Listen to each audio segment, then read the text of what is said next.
피붕이 생각입니다. 주식 지금 들어가도 될까? 그리고 정확히 말하면 지금 사도 될 사람, 안 될 사람에 대한 이야기를 오늘 다뤄볼까 합니다. 그리고 사게 된다면 어느 시점에서 어느 관점으로 들어가면 좋을지에 대해서 이야기해 볼게요.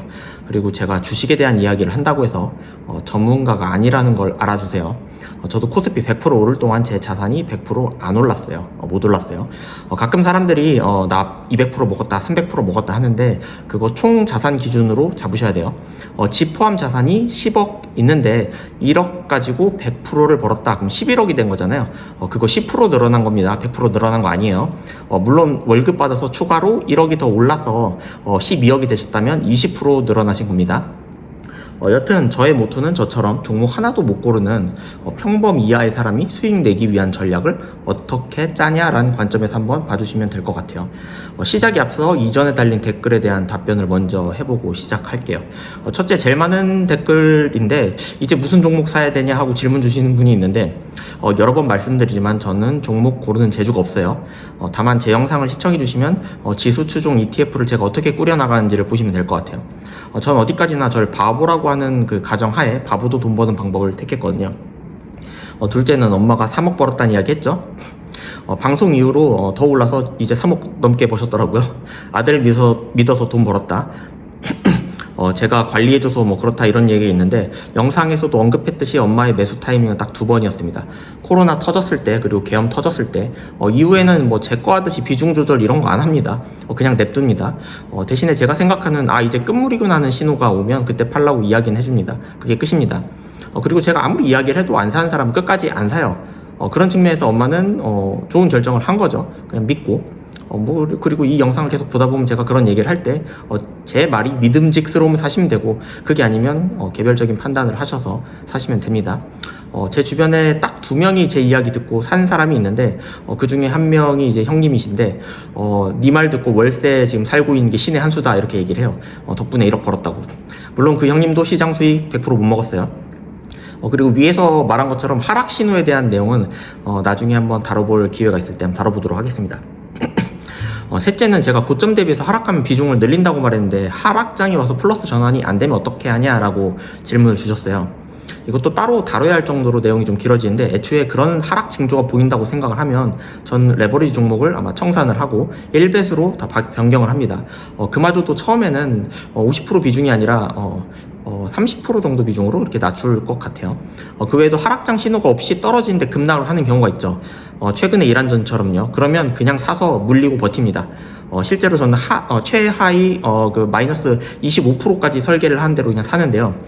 다이렉트로 내려가더라도 최고점 대비 25%까지는 그냥 버티고 그 뒤로는 그냥 몸빵으로 때웁니다. 하지만 이번 이란전 때 25%가 아니라 마이너스 20 정도만 오고 다시 튀어 올랐잖아요. 근데 정말 생각지도 못한 이벤트로 떨어진다고 가정을 하면 아마 단계적으로 10%씩 손절하면서 비중을 줄여갈 것 같아요. 현금을 확보하고 다시 재매수한다든지 한 번에 다 안 팔고요. 자, 그럼 다시 본론으로 들어갈게요. 현재 시장에 대한 제 생각을 짧게 한번 말해볼게요. 결론부터 말하면 계속 강세장이 이어져 가고 있다. 어제 브로드컴이 10% 넘게 흔들렸죠. 그 영향으로 미국 반도체가 눌리고 한국장도 오늘 꽤 많이 빠졌습니다. 근데 전 개인적으로 AI장 끝났다 이렇게 보진 않고요.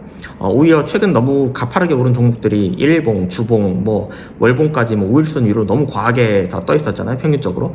그걸 눌러주는 건강한 조정에 가깝다라고 보고 있습니다. 진짜 장 끝난 흐름이면 하루에 5%, 10%씩 막 섹터 전체가 막 박살나는 경우가 많은데, 지금은 생각보다 다른 종목들이 잘 버티고 있습니다. 물론 전 좋게 보지만 몰빵은 안 한 상태입니다. 자, 그럼 이제 냉정하게 한번 이야기를 해볼게요.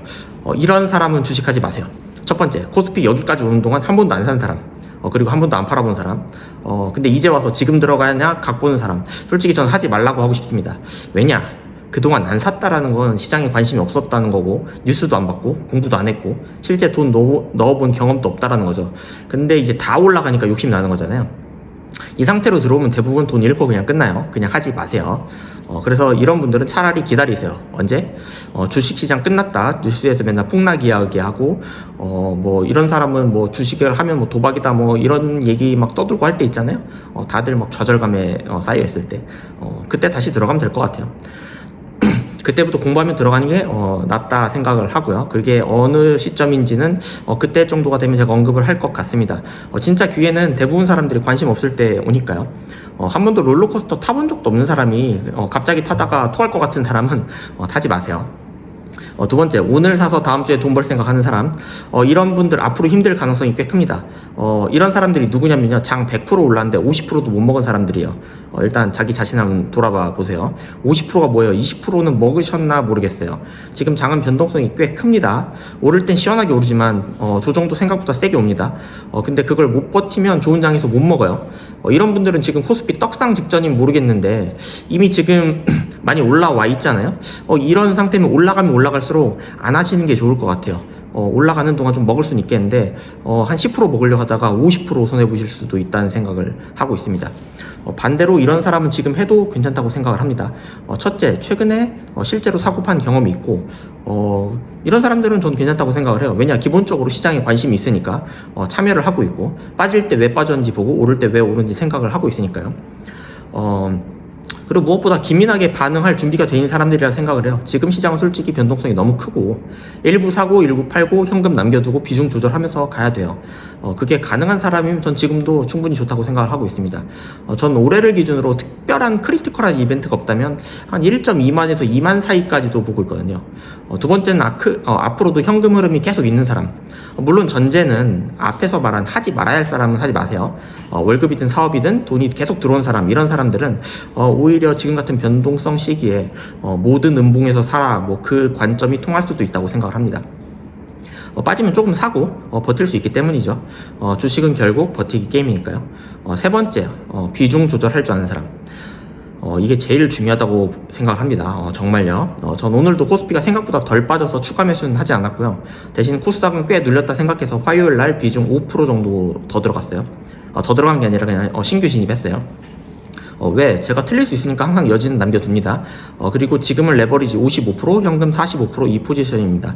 시장 수익률은 최대한 먹되 변동성도 추가로 먹자. 그리고 언제든 대응할 현금을 남겨두자. 뭐 그런 생각입니다.